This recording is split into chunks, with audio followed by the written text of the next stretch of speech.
আলহামদুলিল্লাহ, আমরা এতক্ষণ জাহিরাবাদ ভাইয়ের কাছ থেকে একটি তারানা শুনলাম।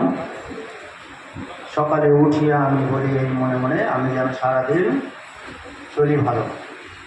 কথাই তিনি সুরে সুরে বললেন। এরপরেই